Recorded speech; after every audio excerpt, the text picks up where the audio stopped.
कहानी की शुरुआत होती है पोल्टू की कंगाली से।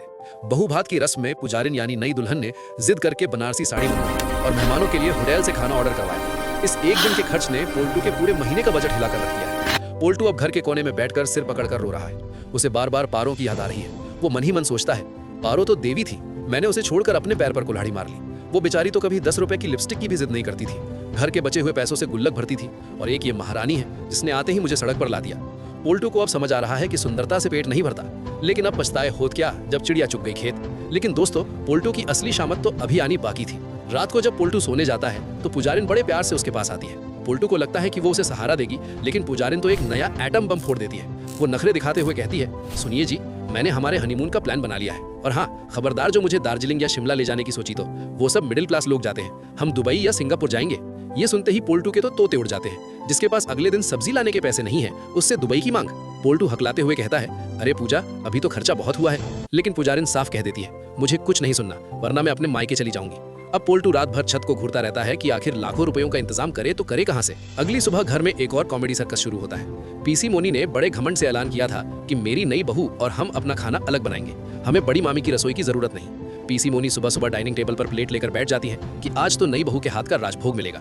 लेकिन जब पुजारिन किचन में जाती है तो वहां सन्नाटा छा जाता है। पोल्टू छुप कर देखता है कि पुजारिन मसाले के डिब्बों को ऐसे देख रही है जैसे कोई एलियन हो।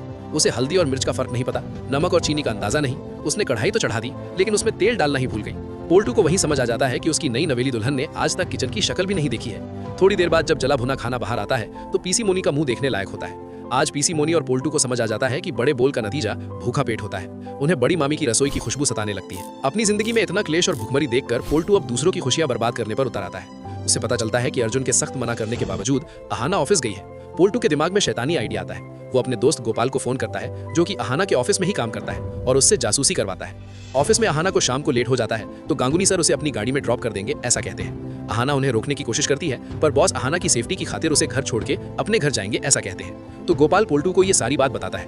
पोल्टू, खबर पक्की है, बॉस अहाना को अपनी गाड़ी से घर ड्रॉप करने आ रहे हैं। बस पोल्टू को यही मौका चाहिए था। वो गोपाल से कहकर अहाना और बॉस की कार में बात करते हुए एक फोटो खिंचवाता है। फिर वो उस फोटो को अपने फोन में ऐसे एडिट और क्रॉप करता है कि देखने वाले को लगे कि बॉस और अहाना एक दूसरे के बेहद करीब हैं और उन दोनों का आपस में चक्कर चल रहा है। पोल्टू वो फोटो लेकर सीधे अर्जुन के पास जाता है और आग में घी डालते हुए कहता है, देख छोटू, मैं तो झूठ बोल रहा था ना, अब देख अपनी आंखों से, तेरी बीवी ऑफिस काम करने नहीं बल्कि बॉस के साथ गुलछर्रे उड़ाने जाती है। देख कैसे कार में बैठकर मजे कर रहे हैं। जैसे ही अर्जुन वो फोटो देखता है, उसका खून खौल उठता है। उसका अहंकार उसे अंधा कर देता है। वो सच जानने की कोशिश भी नहीं करता।